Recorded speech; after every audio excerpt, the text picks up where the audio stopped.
Hey y'all, welcome back. Today we're checking out Back in Britain, my thoughts on England after 16 years abroad. I'm back on British soil. I mean, you can say anything you like about this country, but I mean, come on, is this not beautiful? Everything's fine. Wouldn't expect any more from this. The situation's in life. Ooh, beautiful. With Yes. every story that I heard of the burning bliss, and I wait, trying to appreciate. Oh wow, a meadow. And I wait. Wow. I left England in 2008 for a variety of reasons. Part of the reason was... Hang on. Y'all, be sure to go to Brit in Germany and like and subscribe. I've reacted to 2 other of his videos. One of them was also when he went back to Britain, but I think that was a long time.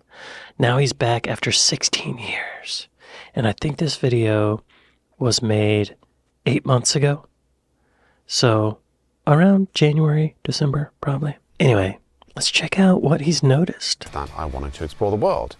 I wanted to see different cultures and see how different people lived and kind of just get a different, an alternative world of view. But part of it was also out of frustration. I just had the feeling that things were not working, both on a societal level and also on a personal, individual level. Things were not really working for me. And I was just kind of lost. Damn. And this was my way of trying to find myself. Now, 16 years later, I'm always very fascinated when I come back to see how the country has changed and also to see how Hang on. 16 years ago would have been 1999. No. 2009.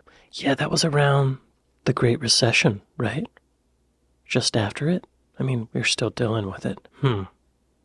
Okay. Yeah, little context for his when move. I come back to see how the country has changed and also to see how my own perceptions of the country, my own feelings towards it have changed.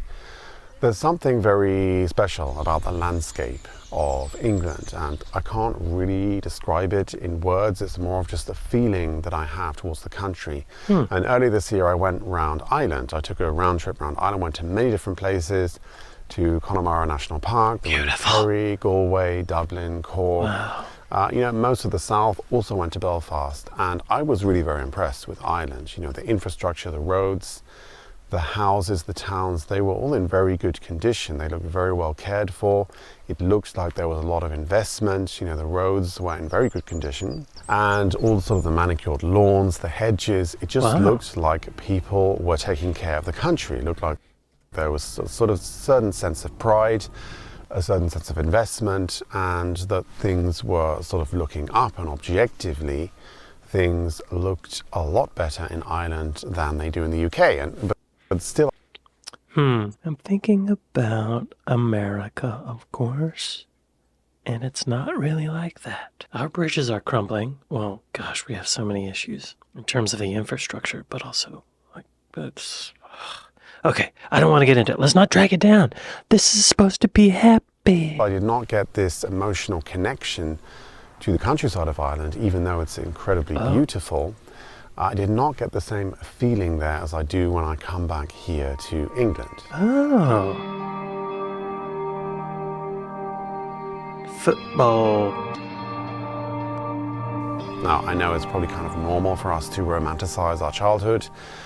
We kind of tend to remember the good things rather than the bad things, and we kind of just romanticize how things used to be then, and I think that's part of it. I don't know if I'm alone in this, maybe you feel the same way, but... I feel the same way. I think that's normal.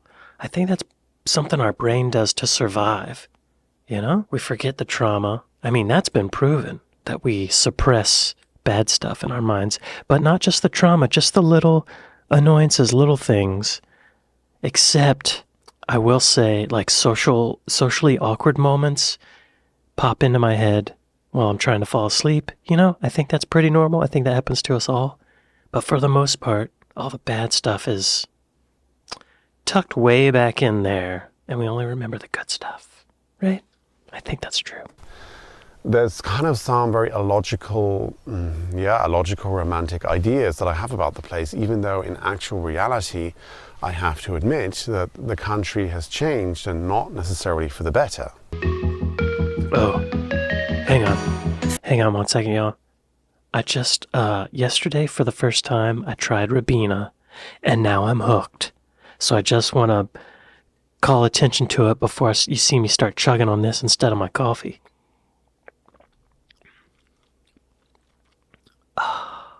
The first thought I had when I woke up this morning was, oh, I want some Ribena.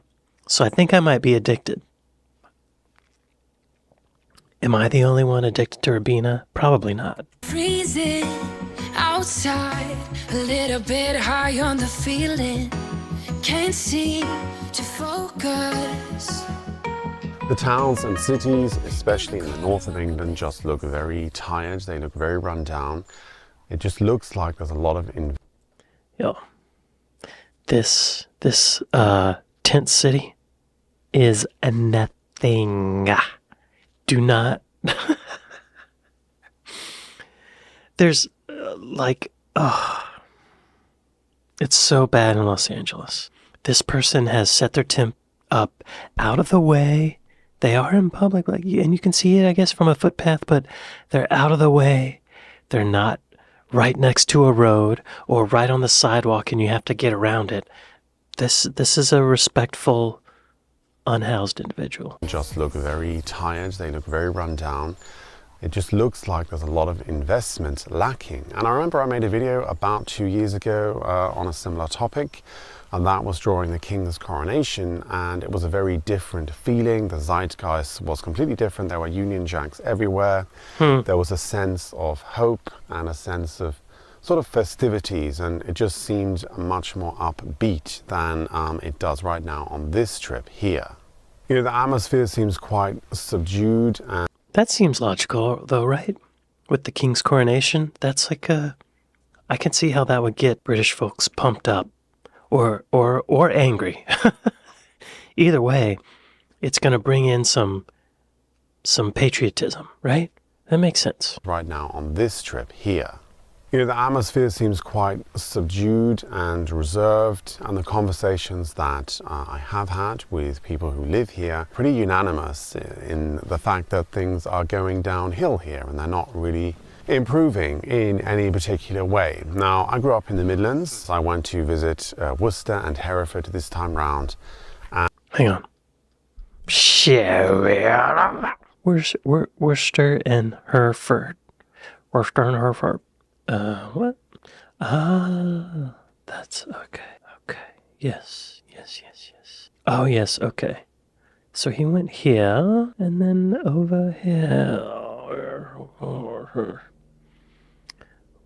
Worcester. An installation. Art. Cathedral. Swans. I feel like I've seen this photo before. I feel like this is very familiar. A narrow boat, swans. I think I've looked this up before. That's familiar. That's worst. Okay, her.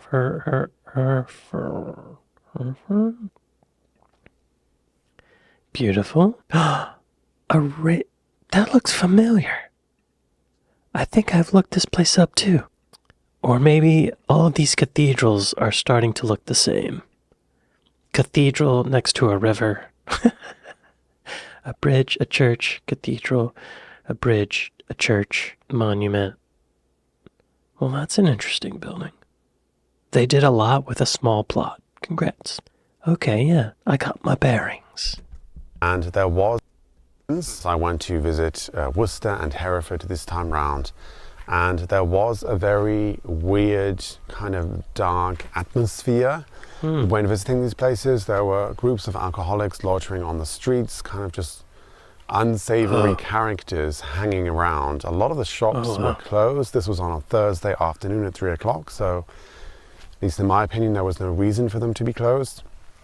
And so I just got this feeling that, yeah, it was just sort of, I don't know, a little bit depressing, to be honest. But on the other hand, if I'm honest, I have to be honest here, and I did go back to Hereford on Saturday morning, and it was a completely different experience. There was a farmer's market, the sun was shining, people were out and about. There was sort of a very focused energy on local and regional produce. There was a focus on the harvest, on apples and pumpkins and all that kind of stuff. And it was a very different atmosphere. And it just showed me... I think Thursdays in Harford are the fentanyl market. That's why. The fickle fallacy of your own personal experience, because it really does depend on a lot of things. The weather makes a huge difference. The people you're with, who you go with. That's true. And on a Thursday afternoon, everybody's at work. Kids are in school. Adults are at work, hopefully. And the only people you're going to see on the streets are probably people who don't have a job, so they go to the pub, right? That's logical. The weather makes a huge difference. The people you're with, who you go with, and how you're feeling yourself at the same time. So there definitely is a lot of nice initiatives going on, and it's not all completely cynical. Like, I think a lot of people are really trying to do their best, make the best out of a bad situation. But yeah, it's just the fact that there does seem to be less investment, especially in the middle and the north of England. There seem to be less opportunities than there were 20 years ago, at least when I was growing up here. And it's just sad. It's sad to see this. Well, a lot's happened in 16 years, hasn't it? I know in my own experience, I think the economy is just worse here than it was 16 years ago. I mean, that was, again, 2009, right after the Great Recession, but there's a ripple effect after that in the States, I know. I'm sure in Britain, too. I don't know if we fully recovered. I don't know what the numbers are. The numbers maybe show that we did recover, but I think a lot of the money has gone to the people who already had money, and the middle class is just getting squeezed, stomped, right?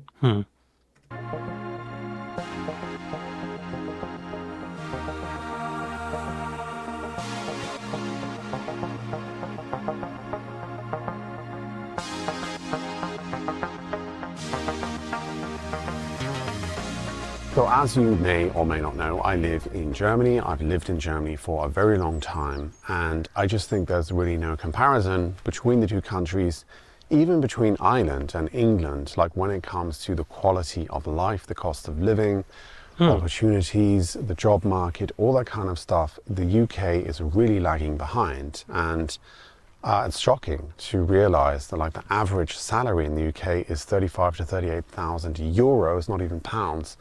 When you get outside of London, if you exclude London from this, it actually drops to below 30,000 euros a year, which is nothing. It's like peanuts. And, you know... What is that in dollars? Show me on my calculator. Euros to dollars. 30,000. Oh, that's $34,000 a year. Ooh. How much is that a month? Like $3,000 a month? Wait, 2,800 a month. I couldn't live on that. I do hear people, I don't really read the comments on my videos that much, because, most of them are great, 95%, but there's some mean ones. But even the good ones, just having my headspace and knowing that all these people watch these videos makes me self-conscious. So then whenever I record the next video, I feel like I'm more self-conscious making the video. So I try to limit my exposure to the reactions of my reactions. The message I often receive in those comments and on some of the videos that I watch do echo that same thing, that jobs are scarce, the money's bad, the North is getting crushed, and that's unfortunate. I hate to see that. Anyway, continue, sir, please. There's a reason why people seem to be struggling here. And, in terms of infrastructure, the roads are kind of like how they always were. In England, lots of potholes, not particularly well kept. And I do know that the infrastructure in Germany is also very old, and there are bridges falling down and roads that need to be repaired. But even with all of that, I mean, the situation in Germany is just a lot better than it is here in England and Why is that? in the UK in general. Nothing ever felt as good. So it does feel like the UK is a very poor country attached to a very rich city. But even with all of these realities, I do still think there is plenty of reasons for hope. There's a very thought-provoking essay by Ed West, which I will leave in the description below. Okay. He is giving his commentary on another essay titled Foundations, where they basically lay out all the reasons why the UK is getting poorer and poorer, I'll take a look and at that. list a lot of things that you could do to actually change that very quickly. And so just like the rising sun in front of me, there are always reasons for hope. And regardless of the economic or political or social situation, I just think that the countryside, the English countryside, is unbeatable. There's just something magical about it. And I think it will always have a special place in my heart. It's beautiful. Look at that. I will always come back here with a sense of belonging and a sense of pride. And Good. I think that's beautiful. Yes, it is. Cheers to you, sir. Y'all be sure to go to Britain, Germany, and like and subscribe. Let's take a look at that essay. Why is Britain poor? Benjamin Antoine, a paid subscriber of Wrong Side of History, shared this with you. Yes, he did. Perhaps one of the few positive benefits of British teenagers being hooked on TikTok is that by viewing the lives of their contemporaries in the United States, they might come to appreciate just how poor their own country is. Oh, crap, y'all. I don't know if I want to read this. I was expecting this to be a feel-good, return home kind of thing. Okay, when my parents were born, Britain had been the richest country in Europe for a century, and still the second wealthiest on earth after the United States. Today, many British regions are near outliers in Western Europe on poverty, and the few foreign visitors who go outside the historic heritage cities are shocked by how run down our towns are. Yet the fundamental reasons for why Britain has fallen behind are strangely absent in the national debate. Indeed, most politicians aren't even that interested in the subject. Okay. At some point, it becomes impossible to grow when investment is banned. Transport projects are absurdly expensive, mired by planning rules, and all of this helps explain why annual real wages for the median full-time worker are 6.9% lower than in 2008. That dang old recession. Planning documentation for the Lower Thames crossing, a proposed tunnel under the Thames connecting Kent and Essex, runs to 360,000 pages, and the application process alone costs £297 million? The application process costs £297 million? That is more than twice as much as it cost in Norway to actually build the longest road tunnel in the world. Wow. Application process. Britain has advantages, though. One is low levels of corruption and long tradition of free trade. England remains one of the few places where you can really birth and execute a new idea. That's good. Yet we fail to capitalize on these rare advantages because the economy lacks the most important foundations. Private investment is blocked from going where it could generate the highest returns, meaning we have lower investment than our peer economies. In particular, we do not allow investment in the infrastructure we need to allow people to access prosperous areas, the houses they need to live there, and the offices, labs, factories, and warehouses they need to work there, which together with our high and rising energy costs stop the companies in those cities reaching their full potential. Because only the best paid people can afford to move to the most prosperous cities, there's no longer general migration across the economic spectrum. Okay. The poorest people who were most likely to move to find better work are not doing that. They're not able to do that. Because the supply of homes in successful cities is so constrained, it makes it far harder for expanding sectors to grow there, as employers are less able to hire mid- and lower-skilled people to support them in the workplace.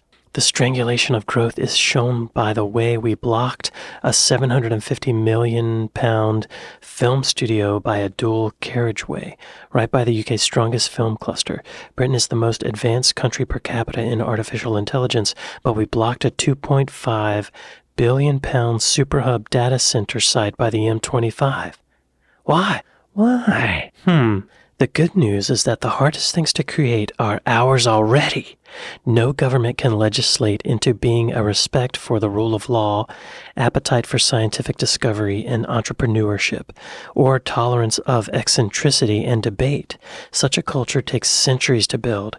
It is the most precious inheritance that we have received from the generations that went before us. By comparison, what we must do is surprisingly simple.